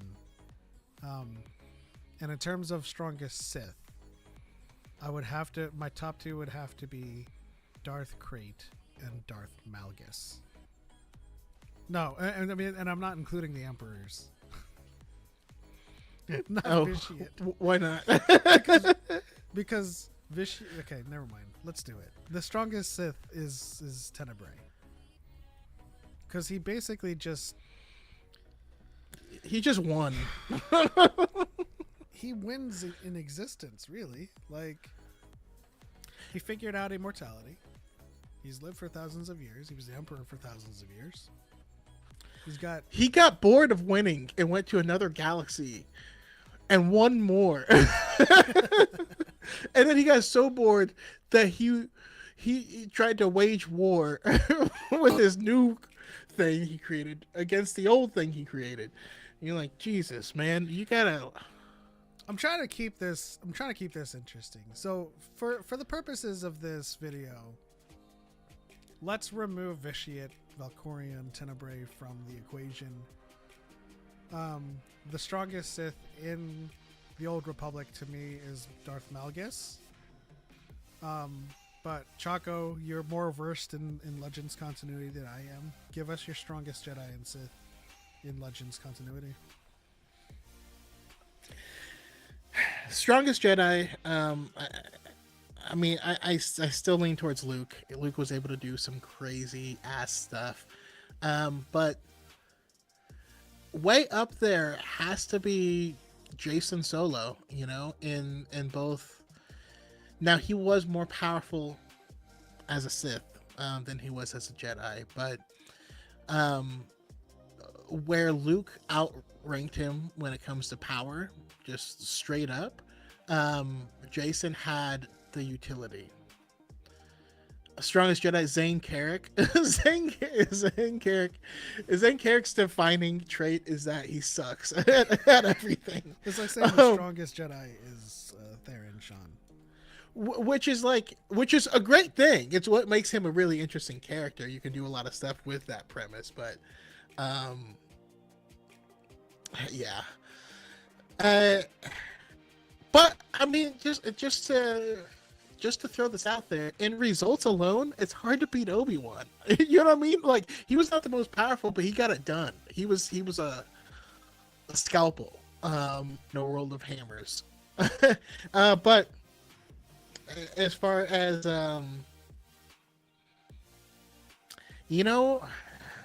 Jaina got to be a beast as well. She never hit her true potential, though. That was going to be the next series that we got, and we just didn't get it. But yeah, as far as the Sith are concerned, no, you're definitely right to bring up Darth Crate. I just hate Crate for my own personal reasons.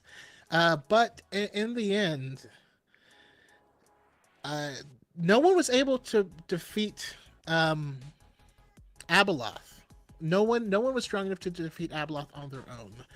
So when Luke faced her, he reached out through the Force, and it was through space and time to another realm, and there was a mystical Sith that used their power to help Luke destroy Abeloth, and they succeeded.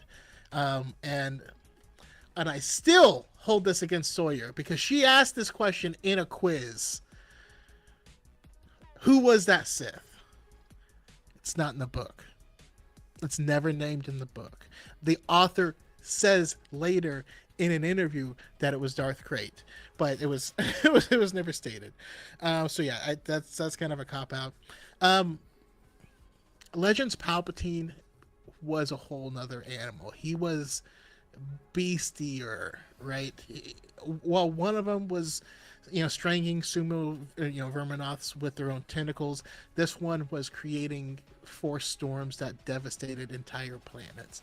He was open up hyperspace lanes with his mind. Like it was weird.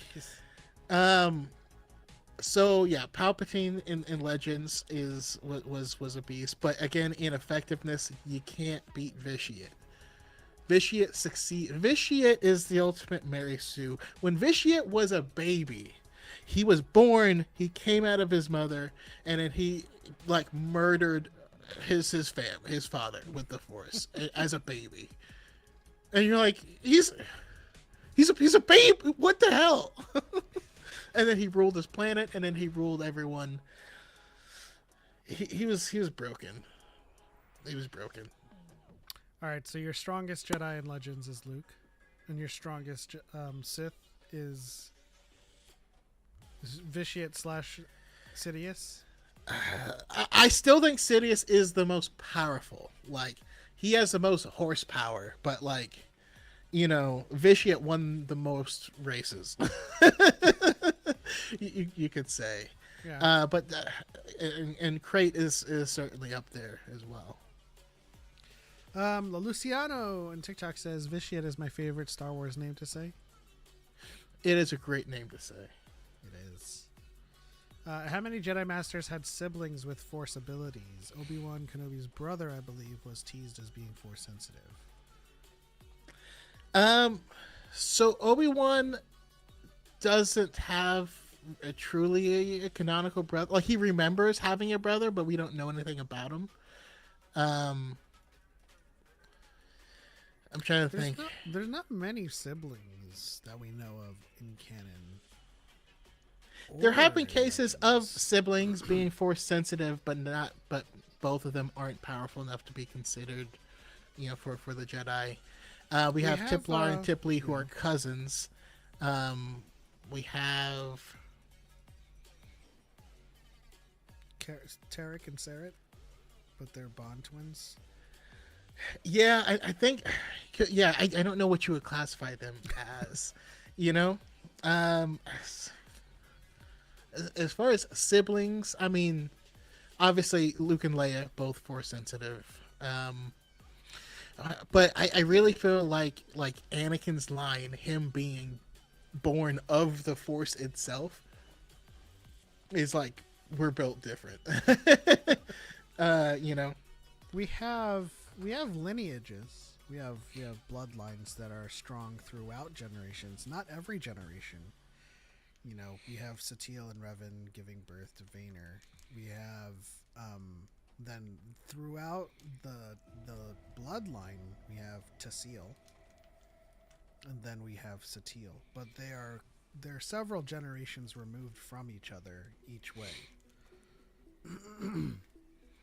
So Tasil, I don't know. Grogu is Yoda's son. I'm just kidding. That's not Tasil true. is several thousand generations, several thousand years apart from Satele, and then Tasil gave birth to Satele. The we main don't know character. if there's any other family members in between Satele and Tasil and Bastila that were strong. We just know of that continuation from Old Republic. If we're looking in canon, there is the main character from Force Collector was force sensitive through their parent and grandparent, but didn't have siblings. Sar Nuke or something. Yeah. But there's not a lot. So there's not a lot of siblings, period, because the Force isn't historically a hereditary thing. Like, yes, your chances are increased, but like I said, Satele gave birth to Theron, who's not Force sensitive. You know. Yep, that's when Lord Goob. Man, I swear, I thought I was the only person that read that book. Our old friend Vanessa did too. Yeah. What was his name?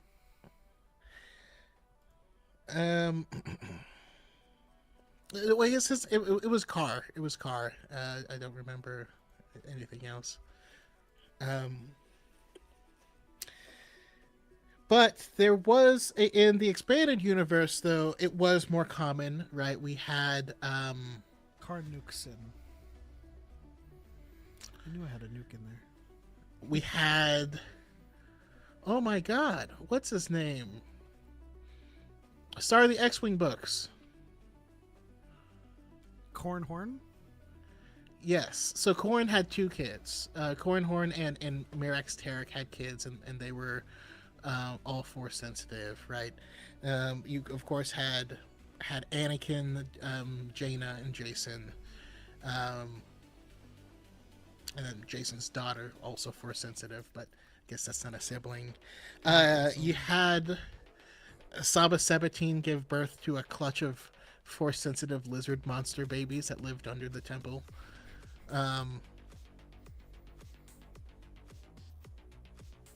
We really don't have a lot of. I mean, we have Thexan and Archon.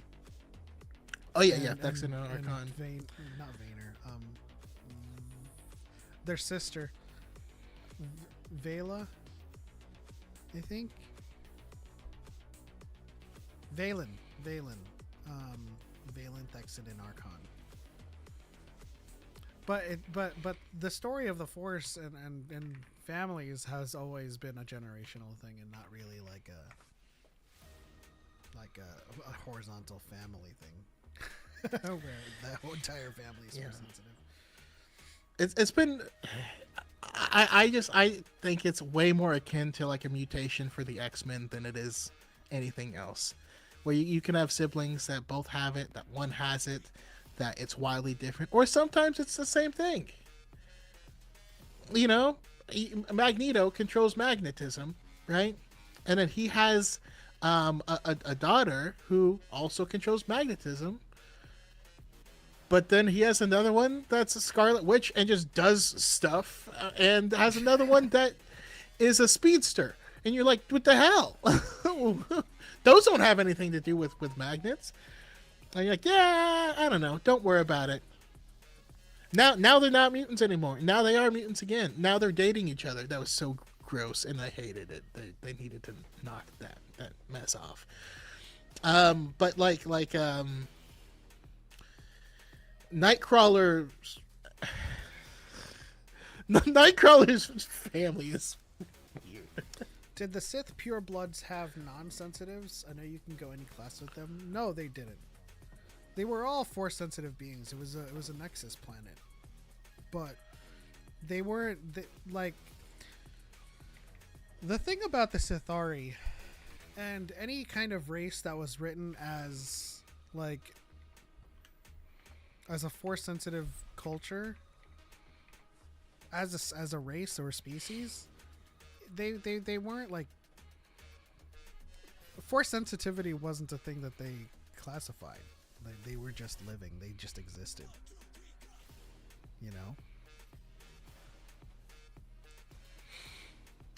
Yeah.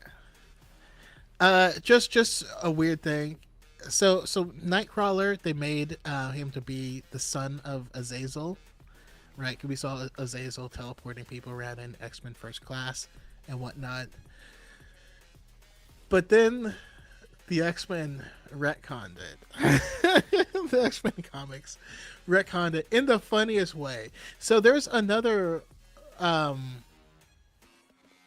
character named Destiny, and she is I think she sees the future. I can't remember much about Destiny, but like Destiny. So before it was always the parents were Mystique and Azazel, right? It's Mystique and Azazel, Mystique and Azazel, and then they're like, no, your mom is Destiny, and then you're like, wait, what? And then they're like, who's your dad? Well, the dad is Mystique. Where does Azazel fit in? And you're like, well, your mom was your dad. Okay, yeah, it's kind of nasty.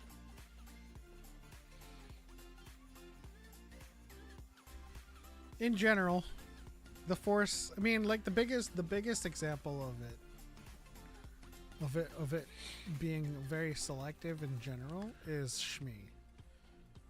You know, Anakin was born of the Force. The Force literally impregnated her. And so you would think, hey, maybe they left some sensitivity in there. But no, she's just a normal person. All of the sensitivity left her in Anakin. When Anakin walked out, he was just like, hey, I'm taking all the Force with me. Just like all kids, we pull everything out of them. So they got nothing left. Okay. I don't think we have much in terms of bonus content. I mean, we're getting to the tail end of the episode here. Does anybody have something interesting they want to talk about for the next 5 minutes or so? Let us know in the chat. She's a gene shifter in canon, I thought. Yeah. Yeah, so when Mystique shifts, she is genetically that person.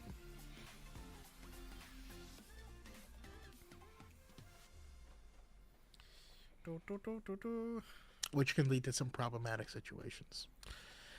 My bonus content is if you're a fan of JRPGs and you want to play a classic, Suikoden 1 and 2 HD remaster is out. I've already beaten 1 again, and I'm on 2. It's just as good as I remember it. And now with stunning HD visuals and remastered sound, it's pretty incredible. So go play that. Split Fiction. Go play that. The biggest selling point for Split Fiction is that you don't need 2 copies to play with a friend. Yeah, that's true. Only one person needs to buy it. The other people can download a friend's pass. So they download a version of the game that they can play with other people. And, you know, when it starts, you get to choose which one of them you are. And so, yeah, I mean, the game is... I'm definitely going to replay the game as the other character because some of their mechanics seem really fun. Although I think my character's better overall. Although she kind of sucks as a person. Definitely play that version with Cal. I'd love to see maybe on one of his streams. I'd love to see his reaction to playing that. We still have to finish ours. Yeah. Which is not surprisingly, but surprising. Because, you know, it's pretty hefty of a game. There's a lot of game. Yeah. What else do I want to play? I haven't finished Avowed. Jesus. Just keep on going from game to game. Can't finish in one. Jeez.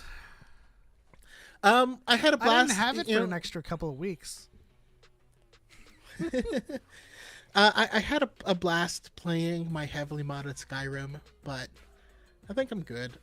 At least finish the Golden Path. All right, I'll probably go back to it for that. And I was having fun. I'm still having fun, even up to it. But like honestly, I went from that game to play a little bit more Avowed, and I was like, oh my god, this is just, it feels so nice.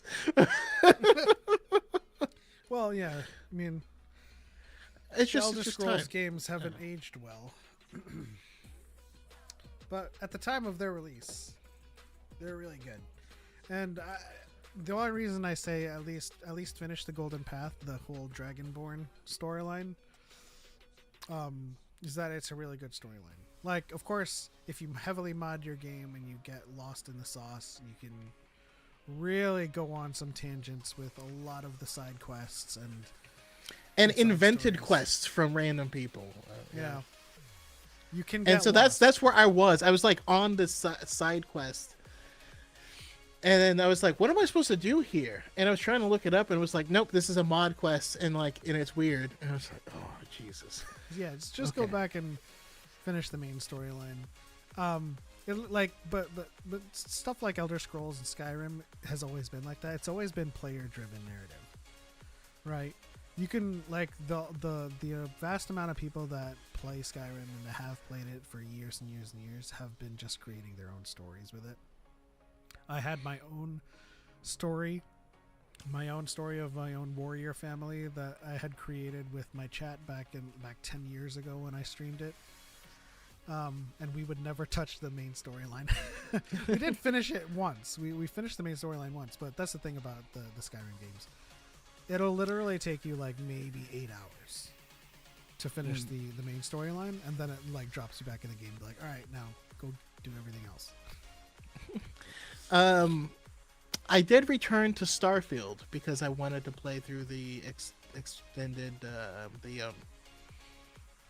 expansion while I watched The Expanse. But the problem is I ended up in the expansion way too early. Way too early. It did not tell me what was happening, and I didn't know. And I was like, I don't remember this. And it takes you to this whole other place. And so and I'm like level 9 and fighting against like level 35s. And I'm like, I can do it, but like, it's hard, man. It reminds me of like a time where. So I share my Crunchyroll password with a few people in the family, and we watch the same animes. Someone watched so much more, got so further ahead that when I hit continue watching, I was like, "Wait, they died? Like, what is this? Like, I don't remember this happening." And then I was like, "I'm on season 3. What the fuck?"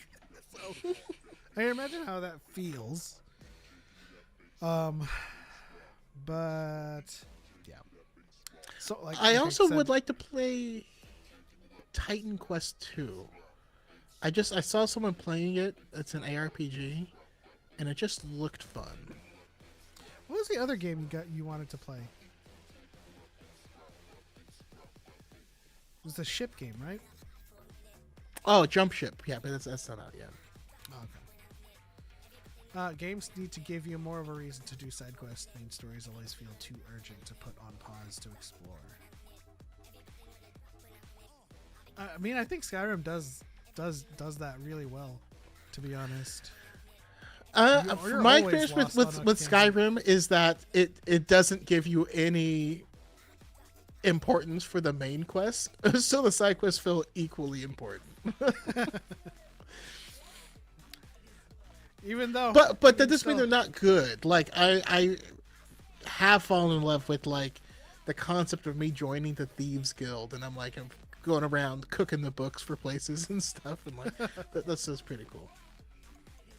I can't wait for the next Elder Scrolls. I really hope that they at least try to or seek to modernize their systems a little bit, because it is rather outdated. They're still using the Garden of Eden creation kit. They still used it for Starfield. And I feel like a new engine is in order. You know, when your engine is at least a decade old,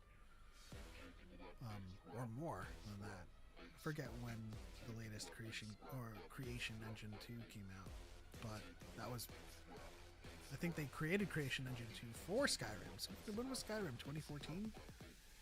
No, 2012? I don't know. I played it in 2025.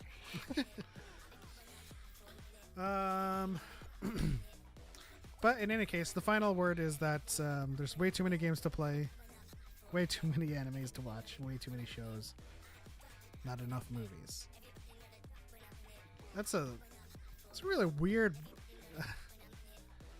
situation to be in. You know what I mean? I know there's movies still coming out, but I don't really watch movies anymore. Last movie I saw was Deadpool and Wolverine. Oh, I will sorry, say no, this another one. If you're running out of movies to watch, go explore. They're out there. Oh well, so I should qualify my statement. I haven't been to in the theater. Yeah. Skyrim original release was 2011. Okay, so you're approaching nigh on 15 years with the same engine, and tech in 2011 is a far cry from tech today. When you have like nanite in Unreal Engine, and you have like global illumination and real-time shadows and lighting and volumetric tech, like that's just the lighting. Like nanite literally gives you a budget that has no ceiling. You know, a polygon budget that has no ceiling. So you can only imagine Elder Scrolls 6 if they did that in like Unreal Engine 5.2. It would be incredibly beautiful. ESX is still using the same engine. Oh god.